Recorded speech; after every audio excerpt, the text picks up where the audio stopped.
शांति। 30 अक्टूबर 2024 के ईश्वरीय महावाक्य। पहले सुनते हैं आज की मुरली से होमवर्क। बाबा ने कहा, एक बाप की याद में रहना ही अव्यभिचारी याद है। इस याद से तुम्हारे पाप कट सकते हैं। इस अनादि अविनाशी बने बनाए ड्रामा में हरेक के पार्ट को देही अभिमानी बन साक्षी होकर देखना है। अपने स्वीट होम और स्वीट राजधानी को याद करना है। इस पुरानी दुनिया को बुद्धि से भूल जाना है। माया से हारना नहीं है। याद की अग्नि से पापों का नाश कर आत्मा को पावन बनाने का पुरुषार्थ करना है। और अब सुनते हैं महावाक्यों को विस्तार से। मुरली का सार। मीठे बच्चे, एक बाप की याद में रहना ही अव्यभिचारी याद है। इस याद से तुम्हारे पाप कट सकते हैं। प्रश्न, बाप जो समझाते हैं उसे कोई सहज मान लेते, कोई मुश्किल समझते, इसका कारण क्या है? उत्तर, जिन बच्चों ने बहुत समय भक्ति की है, आधा कल्प से पुराने भगत हैं, वह बाप की हर बात को सहज मान लेते हैं, क्योंकि उन्हें भक्ति का फल मिलता है। जो पुराने भगत नहीं, उन्हें हर बात समझने में मुश्किल लगता। दूसरे धर्म वाले तो इस ज्ञान को समझ भी नहीं सकते। ओम शांति। मीठे मीठे रूहानी बच्चों प्रति रूहानी बाप बैठ समझाते हैं, तुम बच्चे सब क्या कर रहे हो? तुम्हारी है अव्यभिचारी याद। एक होती है व्यभिचारी याद, दूसरी होती है अव्यभिचारी याद। तुम सबकी है अव्यभिचारी याद। किसकी याद है? एक बाप की। बाप को याद करते करते पाप कट जाएंगे और तुम वहां पहुंच जाएंगे। पावन बनकर फिर नई दुनिया में जाना है। आत्माओं को जाना है। आत्मा ही इन ऑर्गन्स द्वारा सब कर्म करती है ना। तो बाप कहते हैं अपने को आत्मा समझ बाप को याद करो। मनुष्य तो अनेका अनेक को याद करते हैं। भक्ति मार्ग में तुमको याद करना है एक को। भक्ति भी पहले पहले तुमने ऊंच से ऊंच शिव बाबा की ही की थी। उनको कहा जाता है अव्यभिचारी भक्ति। वही सर्व को सद्गति देने वाला रचता बाप है। उनसे बच्चों को बेहद का वर्षा मिलता है। भाई भाई से वर्षा नहीं मिलता। वर्षा हमेशा बाप से बच्चों को मिलता है। थोड़ा बहुत कन्याओं को मिलता है, वह तो फिर जाकर हाफ पार्टनर बनती है। यहाँ तो तुम सब आत्माएं हो। सब आत्माओं का बाप एक है। सबको बाप से वर्षा लेने का हक है। तुम हो भाई भाई। भल शरीर स्त्री पुरुष का है। आत्मा सब भाई भाई हैं। वह तो सिर्फ कहने मात्र कह देते हैं हिंदू मुस्लिम भाई भाई, अर्थ नहीं समझते। तुम अभी अर्थ समझते हो। भाई भाई माना सब आत्माएं एक बाप के बच्चे हैं। फिर प्रजापिता ब्रह्मा के बच्चे भाई बहन हैं। अभी तुम जानते हो इस दुनिया से सबको वापस जाना है। जो भी मनुष्य मात्र हैं, सबका पार्ट अब पूरा होता है। फिर बाप आकर पुरानी दुनिया से नई दुनिया में ले जाते हैं, पार ले जाते हैं। गाते भी हैं खिवैया पार लगाओ, अर्थात सुख धाम में ले चलो। यह पुरानी दुनिया बदलकर फिर नई दुनिया जरूर बननी है। मूल वतन से लेकर सारी दुनिया का नक्शा तुम्हारी बुद्धि में है। हम आत्माएं सब स्वेच्छ धाम शांति धाम के निवासी हैं। यह तो बुद्धि में याद है ना। हम जब सतयुगी नई दुनिया में हैं, तो बाकी और सभी आत्माएं शांति धाम में रहती हैं। आत्मा तो कभी विनाश नहीं होती। आत्मा में अविनाशी पार्ट भरा हुआ है। वह कभी भी विनाश नहीं हो सकता। समझो यह इंजीनियर है, फिर 5000 वर्ष बाद हूबहू ऐसा ही इंजीनियर बनेगा। यही नाम रूप देश काल रहेगा। ये सब बातें बाप ही आकर समझाते हैं। यह अनादि अविनाशी ड्रामा है। इस ड्रामा की आयु 5000 वर्ष है। सेकंड भी कम जास्ती नहीं हो सकता। यह अनादि बना बनाया ड्रामा है, सबको पार्ट मिला हुआ है। देही अभिमानी हो, साक्षी हो, खेल को देखना है। बाप को तो देह है नहीं, वह नॉलेजफुल है, बीज रूप है। बाकी आत्माएं जो ऊपर निराकारी दुनिया में रहती हैं, वह फिर आती हैं नंबरवार पार्ट बजाने। पहले पहले नंबर शुरू होता है देवताओं का। पहले नंबर की ही डिनाइस्टी के चित्र हैं, फिर चंद्रवंशी डिनाइस्टी के भी चित्र हैं। सबसे ऊंचे सूर्यवंशी लक्ष्मी नारायण का राज्य। उनका राज्य कब कैसे स्थापन हुआ, कोई भी मनुष्य मात्र नहीं जानते। सत्यु की आयु ही लाखों वर्ष लिख दी है, कोई की भी जीवन कहानी को नहीं जानते। इन लक्ष्मी नारायण की जीवन कहानी को जानना चाहिए। बिगड़ जाने माथा टेकना अथवा महिमा करना, यह तो रोंग है। बाप बैठ मुख्य मुख्य जो हैं उनकी जीवन कहानी सुनाते हैं। अभी तुम जानती हो कैसे इनों की राजधानी चलती है। सतयुग में श्री कृष्ण था ना, अभी वह कृष्णपुरी फिर स्थापन हो रही है। श्री कृष्ण तो है स्वर्ग का प्रिंस। लक्ष्मी नारायण की राजधानी कैसे स्थापन हुई, यह सब तुम समझते हो।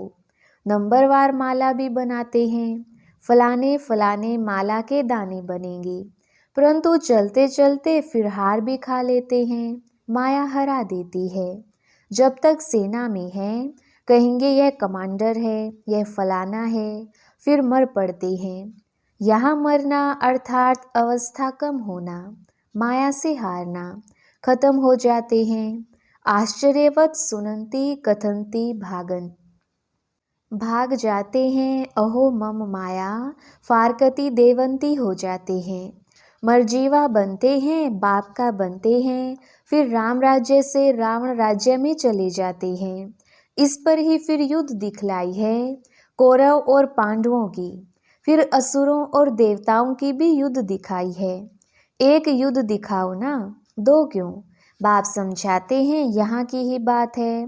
लड़ाई तो हिंसा हो जाती, यह तो है ही अहिंसा परमो देवी देवता धर्म। तुम अभी डबल अहिंसक बनते हो, तुम्हारी है ही योग बल की बात। हथियारों आदि से तुम कोई को कुछ करने नहीं, वह ताकत तो क्रिश्चियन में भी बहुत है। रशिया और अमेरिका दो भाई हैं, इन दोनों की है कंपटीशन बॉम्ब्स आदि बनाने की। दोनों एक दो से ताकत वाले हैं। इतनी ताकत है, अगर दोनों आपस में मिल जाएं तो सारे वर्ल्ड पर राज्य कर सकते हैं, परंतु ला नहीं है जो बाहुबल से कोई विश्व पर राज्य पा सके। कहानी भी दिखाते हैं, दो बिल्ले आपस में लड़े, मक्खन बीच में तीसरा खा गया। ये सब बातें बाप समझाते हैं, यह थोड़ी कुछ जानता था। यह चित्र आदि भी बाप ने ही दिव्य दृष्टि से बनवाए हैं और अब समझा रहे हैं। वह आपस में लड़ते हैं, सारे विश्व की बादशाही तुम ले लेते हो। वह दोनों हैं बहुत पावरफुल, जहाँ तहाँ आपस में लड़ा देते हैं, फिर मदद देते रहते हैं, क्योंकि उन्हों का भी व्यापार है जबरदस्त। सो जब दो बिल्ले आपस में लड़ें तब तो बारूद आदि काम आए, जहाँ तहाँ दो को लड़ा देते हैं। यह हिंदुस्तान पाकिस्तान पहले अलग था क्या? दोनों इकट्ठे थे। ये सब ड्रामा में नोंद है। अभी तुम पुरुषार्थ कर रहे हो, योग बल से विश्व का मालिक बने। वह आपस में लड़ते हैं, मक्खन बीच में तुम खा लेते हो। माखन अर्थात विश्व की बादशाही तुमको मिलती है और बहुत ही सिंपल रीति मिलती है। बाप कहते हैं मीठे मीठे बच्चों, पवित्र जरूर बनना है। पवित्र बन पवित्र दुनिया में चलना है। उनको कहा जाता है वाइसलेस वर्ल्ड, संपूर्ण निर्विकारी दुनिया। हर एक चीज सतो प्रधान सतो रजो तमो में जरूर आती है। बाप समझाते हैं तुम्हारे में यह बुद्धि नहीं थी, क्योंकि शास्त्रों में लाखों वर्ष कह दिया है भक्ति है ही अज्ञान अंधियारा। यह भी पहले तुमको पता थोड़ी ही था, अब समझते हो। वह तो कह देते कलयुग अभी 40,000 वर्ष और चलेगा। अच्छा 40,000 वर्ष पूरा हो फिर क्या होगा, किसको भी यह पता नहीं है। इसलिए कहा जाता है अज्ञान नींद में सोए हुए हैं। भक्ति है अज्ञान, ज्ञान देने वाला तो एक ही बाप ज्ञान का सागर है। तुम हो ज्ञान नदियाँ। बाप आकर तुम बच्चों को अर्थात आत्माओं को पढ़ाते हैं। वह बाप भी है, टीचर भी है, सतगुरु भी है। और कोई भी ऐसे नहीं कहेंगे यह हमारा बाप टीचर गुरु है। यह तो है बेहद की बात। बेहद का बाप टीचर सतगुरु है। खुद बैठ समझाते हैं, मैं तुम्हारा सुप्रीम बाप हूँ, तुम सब हमारे बच्चे हो। तुम भी कहते हो बाबा आप वही हो। बाप भी कहते हैं तुम कल्प कल्प मिलते हो। तो वह है परम आत्मा सुप्रीम। वह आकर बच्चों को सब बातें समझाते हैं। कलयुग की आयु 40,000 वर्ष और कहना बिल्कुल गपोड़ा है। 5,000 वर्ष में सब आ जाता है। बाप जो समझाते हैं तुम मानते हो, समझते हो। ऐसे नहीं कि तुम नहीं मानते। अगर नहीं मानते हो तो यहाँ नहीं आते। इस धर्म के नहीं हैं तो फिर मानते नहीं हैं। बाप ने समझाया है सारा मदार भक्ति पर है। जिन्होंने बहुत भक्ति की है तो भक्ति का फल भी उन्हों को मिलना चाहिए। उन्हों को ही बाप से बेहद का वर्षा मिलता है। तुम जानते हो हम सो देवता विश्व के मालिक बनते हैं। बाकी थोड़े रोज हैं। इस पुरानी दुनिया का विनाश तो दिखाया हुआ है। और कोई शास्त्र में ऐसी बात है नहीं। एक गीता ही है भारत का धर्म शास्त्र। हर एक को अपना धर्म शास्त्र पढ़ना चाहिए और वह धर्म जिस द्वारा स्थापन हुआ उनको भी जानना चाहिए। जैसे क्रिश्चियन क्राइस्ट को जानते हैं, उनको ही मानते हैं, पूजते हैं। तुम आदि सनातन देवी देवता धर्म के हो तो देवताओं को ही पूजते हो। परंतु आजकल अपने को हिंदू धर्म का कह देते हैं। तुम बच्चे अब राजयोग सीख रहे हो। तुम राज ऋषि हो, वह है हठयोग ऋषि। रात दिन का फर्क है। उन्हों का संन्यास है कच्चा हद का, सिर्फ घर बार छोड़ने का। तुम्हारा संन्यास व वैराग्य है सारी पुरानी दुनिया को छोड़ने का। पहले पहले अपने घर स्वीट होम में जाकर फिर नई दुनिया सतयुग में आएंगी। ब्रह्मा द्वारा आदि सनातन देवी देवता धर्म की स्थापना होती है। अभी तो यह पतित पुरानी दुनिया है। यह समझने की बातें हैं। बाप द्वारा पढ़ते हैं। यह तो जरूर रियल है ना। इसमें निश्चय ना होने की तो बात ही नहीं। यह नॉलेज बाप ही पढ़ाते हैं। वह बाप टीचर भी है, सच्चा सतगुरु भी है, साथ ले जाने वाला। वो गुरु लोग तो आधा पर छोड़कर चले जाते हैं। एक गुरु गया तो दूसरा गुरु करेंगे। उनके चेले को गद्दी पर बिठाएंगे। यहाँ तो है बाप और बच्चों की बात। वह फिर है गुरु और चेले के वर्षे का हक। वर्षा तो बाप का ही चाहिए ना।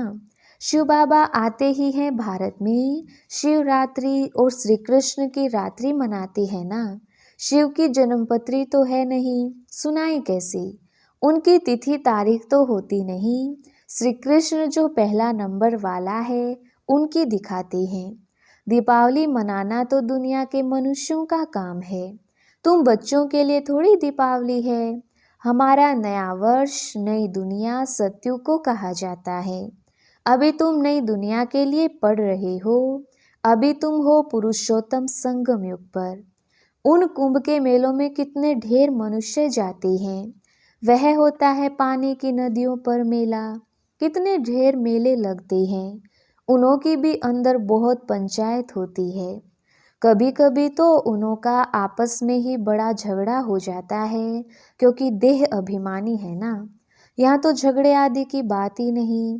बाप सिर्फ कहते हैं मीठे मीठे लाडले बच्चों मुझे याद करो।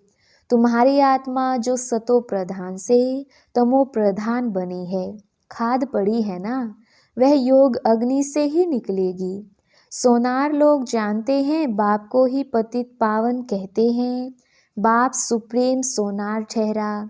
सबकी खाद निकाल सच्चा सोना बना देते हैं। सोना अग्नि में डाला जाता है।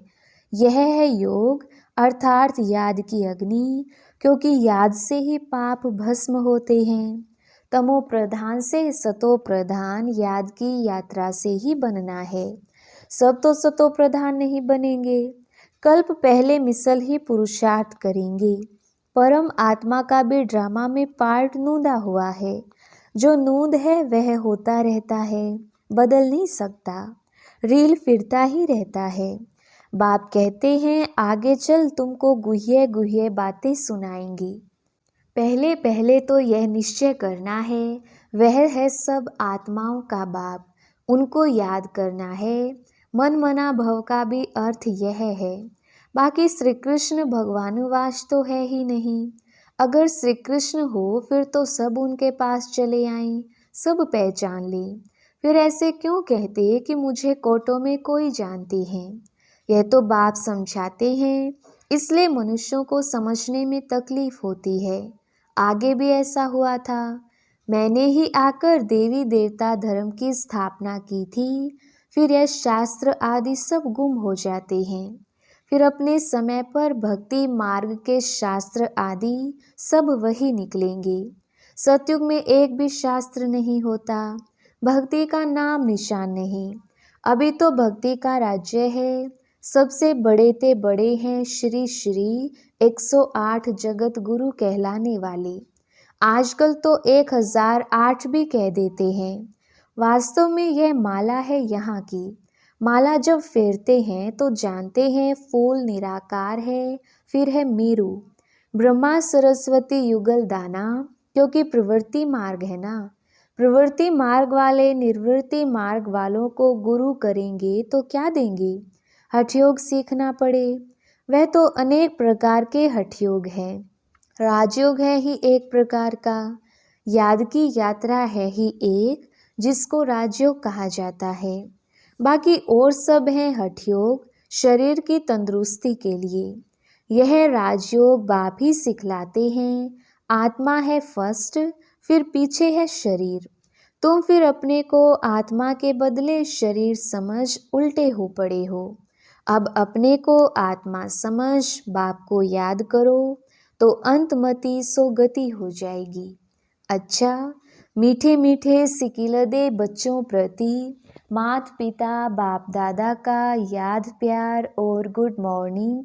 रूहानी बाप की रूहानी बच्चों को नमस्ते। हम रूहानी बच्चों की रूहानी बाप दादा को याद प्यार गुड मॉर्निंग और नमस्ते जी। धारणा के लिए मुख्य सार। पहला पॉइंट, इस अनादि अविनाशी बने बनाए ड्रामा में हरेक के पार्ट को देही अभिमानी बन साक्षी होकर देखना है। अपने स्वीट होम और स्वीट राजधानी को याद करना है।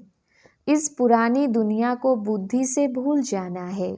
दूसरा पॉइंट, माया से हारना नहीं है। याद की अग्नि से पापों का नाश कर आत्मा को पावन बनाने का पुरुषार्थ करना है। वरदान, दीपमाला पर यथार्थ विधि से अपने दैवी पद का आह्वान करने वाले पूज्य आत्मा भव। विस्तार, दीपमाला पर पहले लोग विधि पूर्वक दीपक जगाते थे। दीपक बुझे नहीं यह ध्यान रखते थे, घृत डालते थे, विधि पूर्वक आह्वान के अभ्यास में रहते थे। अभी तो दीपक के बजाय बल्ब जगा देते हैं। दीपमाला नहीं मनाते, अब तो मनोरंजन हो गया है। आह्वान की विधि अथवा साधना समाप्त हो गई है। स्नेह समाप्त हो सिर्फ स्वार्थ रह गया है। इसलिए यथार्थ दाता रूपधारी लक्ष्मी किसी के पास आती नहीं। लेकिन आप सभी यथार्थ विधि से अपने दैवी पद का आह्वान करते हो, इसलिए स्वयं पूज्य देवी देवता बन जाते हो।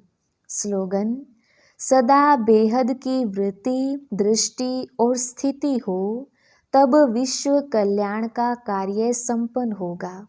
अच्छा, ओम शांति।